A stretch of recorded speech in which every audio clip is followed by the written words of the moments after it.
Hey everybody, welcome. Thank you for joining us tonight. We're here to discuss the future of transit in Missoula at a time when our transit system has never been more successful. Mountain Line benefits us all in Missoula, and the Zero Fare Partnership Program has spread those benefits to more people than ever before. Mountain Line gets employees to work, students to school, and keeps seniors and those with disabilities active, mobile, and independent. Our robust transit system also reduces our traffic and parking congestion in places like downtown, improves our air quality, encourages active, healthy lifestyles, and creates a quality community for all.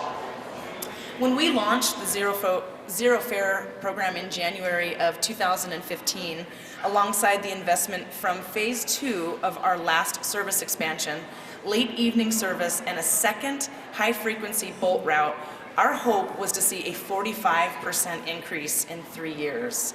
Today, after 3 years, we've seen an amazing 70% increase in bus ridership. Yay! Woo! Almost double. It's kind of blowing our hair back a little bit. Mountain Line gave over 1.5 million rides last year, and the number keeps growing. I'll repeat that, 1.5 million rides last year alone. So if you take a look at this slide behind me, it's really interesting. There are very few cities in the United States where ridership is growing, and Missoula is on its own path in that respect. We are actually dramatically increasing our ridership, and you can see that here, where Missoula is just off the charts in terms of the number of rides it's providing in comparison to other U.S. cities that primarily use bus as its transit. So not only is Mountain Line ridership at all-time highs, we are more efficient than ever, spending less per ride than at any point in our history. Mountain Line also continues to gain ground on peer cities in terms of efficiency and relevance, and that's clear in this chart behind me.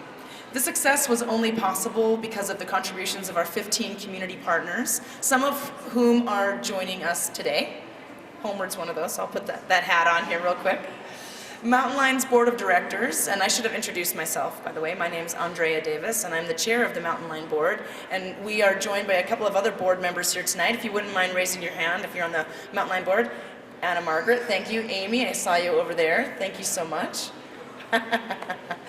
Mountain Line's Board of Directors is committed to providing the best service we can to as many people as possible while working in conjunction with our city and county government policies as our region continues to grow. As we continue to look to the future through our continued planning process, we're pleased to have Michelle Poyero, Senior Associate with Jarrett Walker & Associates, with us this evening to provide background on two proposed alternatives for the future of Mountain Line.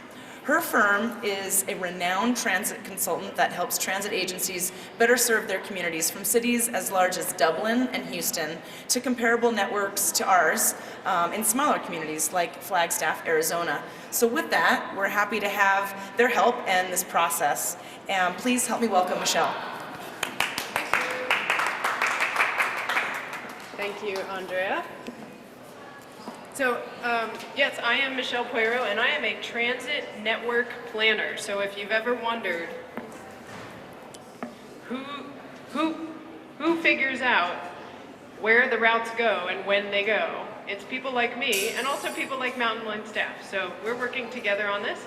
I want to give you a quick tour of what is over here on these boards and encourage you to take a look at what's on these boards when I'm done talking. So I want to add also a little more layer to what Andrea said about ridership. We know that ridership is going up, but what else is changing in Missoula? First of all, the amount of service provided is going up. We know this, right? Mountain Line added service in 2013 and again in 2015. They added later night service, they added higher frequencies. So more service is actually on the street. That's great. Unsurprisingly, that causes ridership to go up. And the other thing that caused ridership to go up, of course, is a reduction in the transit fare to zero. So ridership has gone up enormously, which is very impressive. But what's even more impressive is that efficiency went up. So not only are there more riders, there are even more riders than the service that's being put out. In other words, ridership relative to cost has gone up, efficiency has gone up, cost per rider has gone down.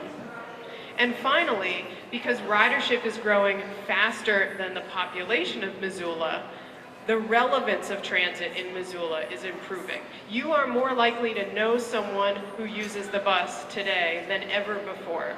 More rides per capita every year in Missoula. So transit is more popular, more efficient, and more relevant to the life of the city than it has been before. So that's some additional layers. It's not just that ridership is going up, but it's really becoming more central to the life of your city. I find that particularly exciting. So the purpose of this event and the purpose of these boards is to show you a pair of alternatives that illustrate how things could be different in the future, and in two different ways. One of the alternatives shows how there could be service at night and on weekends, including on Sundays. And another alternative shows how there could be service that is more frequent, so a bus is always coming soon, but a bus is only coming soon on weekdays. And the purpose of this exercise is to find out which is more valuable to you. Weekday service, when a bus is always coming soon, or service that goes into the night, earlier in the morning, Saturdays, Sundays, holidays, but isn't as frequent. You might have to wait longer for it. And that's an open question. So we want you to look at these boards and in the end, place your vote on the last board and tell us how you think Mountain Line should prioritize future investments.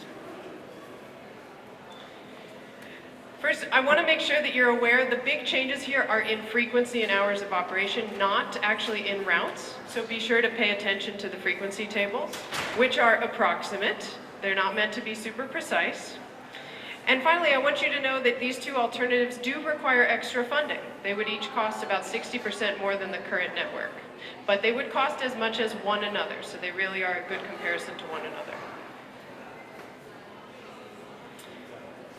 And that is actually all I'm going to say about it for releasing people. Does anyone have any questions? You have a question? No. But I already read everything on that slide. Any questions before we go? Okay, thank you all very much. See you over at the boards. And she knows how to run a system. And she's been in a band. Follow the volume laws.